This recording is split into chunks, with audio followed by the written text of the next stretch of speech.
All right, we are at RUROUNI KENSHIN Season 2, Episode 7, and we finally arrive in Kyoto in the Kyoto arc. At least this is Kenshin's arrival, Kenshin and Misao, and we also see that Yahiko and Kaoru have made it to Kyoto as well. We get to check up on a number of different characters here, see what they're up to, and also get an idea of Kenshin's sort of plan of attack moving forward, what he's looking for, and what his intentions are. So, Kenshin finally arrives in Kyoto. They're walking the streets. He's got this absurd bandage over his face trying to hide his scars. Not to mention the fact he's still carrying a sword around, but of course, we know the sword is now broken in half. And so his first order of business is trying to find somebody to craft him a new reverse blade sword, which is not going to be an easy task whatsoever. As Kenshin is walking into Kyoto, there is this dialogue by the narrator of the show kind of talking about how Kyoto was 10 years prior, during the days of the war, during the days of the revolution, lots of Shinsengumi on the streets, and Kenshin as the Batosai mowing them down. In the 90s anime, this scene is mostly Kenshin talking in his head about the things that had happened before, but in the new anime, it is just the narrator kind of explaining what the history was, and I double-checked a few things in the manga because I couldn't remember, so if you're curious, we are currently covering up to the end of Volume 9 and a little bit into Volume 10 of the manga, so that's where the anime is right now, and for reference, the original manga went for 28 volumes, so we're currently at the end of Volume 9, so we still got a ways to go. Also, I did mention early on in my Season 2 reviews that I believe that Season 2 would cover the entire Kyoto arc. Some people have been mentioning in the comments that with the number of chapters and number of episodes left that it seems unlikely. Because if you look at the original 90s anime, at this point in the story, we had about 23 episodes left of the Kyoto arc. We now have currently 17 episodes left of the new anime version. Now, the new anime version is, of course, running through things a lot smoother, but they also add things here and there, and the Season 2 Kyoto arc of the original 90s anime actually does not have any filler, so there's no filler that's expanding its length that would interfere with anything that the new Season 2 is doing, so you guys could definitely be right. We could get up to the finale of the Kyoto arc and save the final battles for the next season. I'm not sure exactly how they're going to do it. Sometimes, too, when you're dealing with chapters of the manga, action sequences tend to move a lot faster in the anime, whereas a fight scene might take up an entire chapter in the manga. Well, if you put that into motion, it might only be like a minute of screen time of an episode, so there is some leeway there too. But going by the episode length of the previous Kyoto arc that we got in the 90s, yeah, at this point, it is seeming unlikely that we might reach the end, but I don't know how they're going to do it at the end of the day.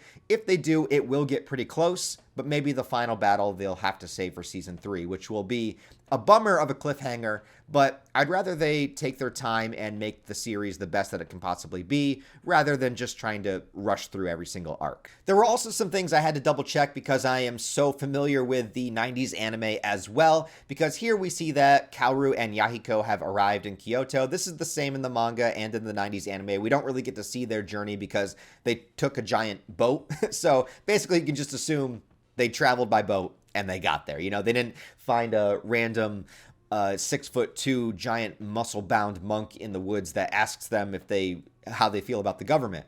In which case, if that ever happens to you, please say that you don't like the government for your own safety. But in the 90s version, it's not until after this segment with Kenshin that we cut back to them, so I couldn't remember in the manga if it showed them this early, but yes, it actually does, and they do see something very important. They see that Aoshi has arrived in Kyoto as well. So Kaoru and Yahiko are aware that Aoshi is here. Misao is, of course, looking for him.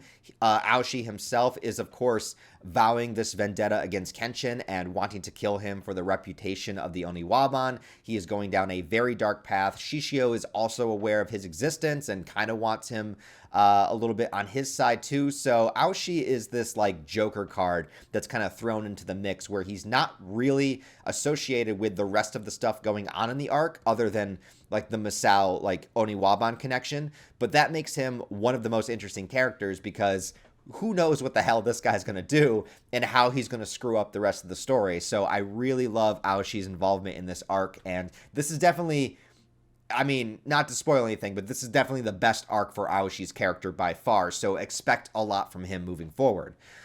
We also see that they arrive at the Shirabeko, the sister beef pot restaurant, where, of course, Miss Tai's twin sister is running the place and looks and sounds exactly like her. It's just a bit of humor, but I always found it kind of amusing. Now, Kenshin follows Misao to the Aoya, which is this inn where we meet a handful of other characters, most particularly Okina, the old man that is running the place, who is this exaggerative, energetic, full of spry old man that is just as silly and just as ridiculous and just as over the top as Misao is. You kind of understand where she gets it all from, but he is also an extremely skilled warrior with a resonant history in the Kyoto landscape. He is also part of the Oniwaban, as well as all of the other people that work here. They are kind of doing their regular day jobs, but they have the skills, they have the power, they have the training to, bust into action if they need to. And Okina was originally going to be chosen as the leader of the Oniwaban group, but it was his suggestion that they give it to Aoshi because he thought the younger generation, the next generation, should be the ones to kind of lead the way moving forward. So it gives you an interesting idea about who this guy is, that he's very wise, he's very seasoned, and as goofy and ridiculous as he acts, which is actually kind of a parallel to Kenshin, right? Like, Kenshin kind of throws on this guise of being a little bit airheaded from time to time, a little bit silly, but deep down, you know that he has the skills to get the job done. And Okina is pretty much the same way. But on top of that, Okina is more of a covert. He's more of a ninja, right? Where Kenshin was a straight up assassin. And the way that this works is that he has all of this resource to kind of reach out throughout the streets of Kyoto. He has the links, he has the hookups, he knows how to get information. And this is a very, very important thing for Kenshin to have right now. And as much as Kenshin did not want to break Misao's heart by telling her the truth about what happened to the rest of the Oniwaban, he does tell Okina, because Okina, he's an older man, he's been around the block, he's going to be able to handle this information a lot better.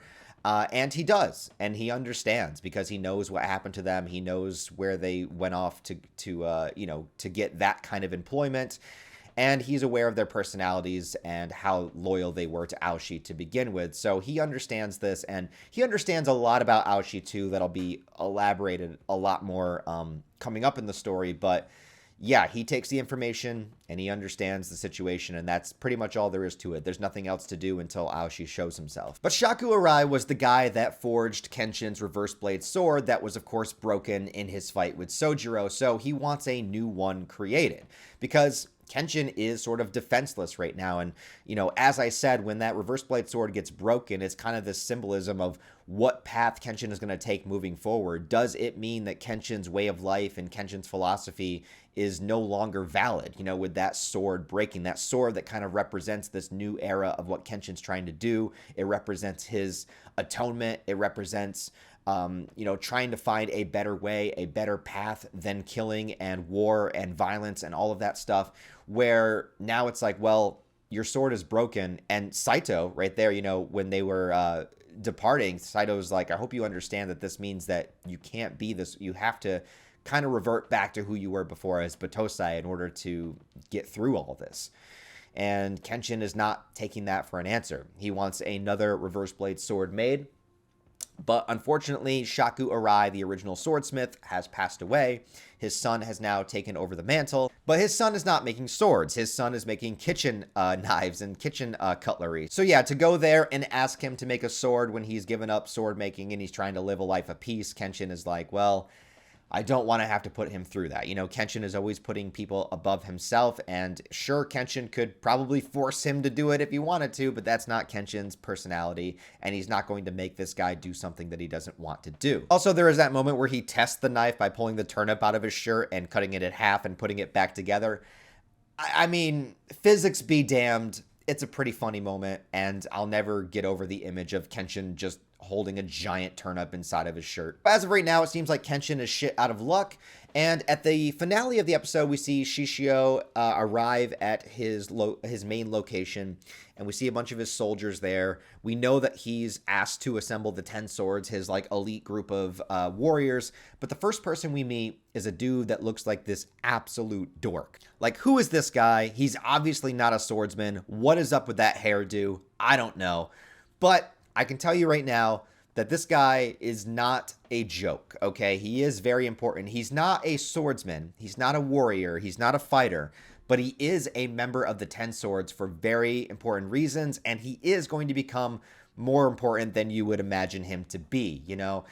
He is the man behind the scenes. He is the man getting shit done. He is the man that's connected. He is the man that is Shishio's biggest fan, biggest supporter, and will do anything that he can to get him to succeed. He is the Saul Goodman to the Walter White of Shishio. He is the man that is making things happen. So as silly as he may look and as unintimidating as he is, and the fact that he's not a fighter, don't hold that against him, because there's many more things that Hoji is capable of accomplishing that is beyond fighting. So that's what he is there for. We'll learn more about him coming up. And I was a little bit sad that we didn't get to introduce the next character. I won't spoil it, but it seems like the next episode, or maybe the next 2 episodes, will be all about another character that we're about to see, and I'm excited to see him again. I'm excited to see him redone. I'm excited to see what this new animation style can do with him, so that will be next time. Anyways, let me know what you guys thought about this episode. First time Kenshin watchers, what do you think about Kenshin arriving in Kyoto? What do you think Kenshin's going to do about getting his reverse blade sword? And who do you think the other guy is that Kenshin is looking for that's not the swordsmith? Let me know what you guys think down below. As always, guys, thanks for watching. Thank you guys for the extra support too. Everybody that sends in a super thanks and a super chat for the Kenshin reviews. It makes my day every time, man. I'm so grateful for it. So thank you very much. Appreciate you guys watching, and I'll see you in the next episode.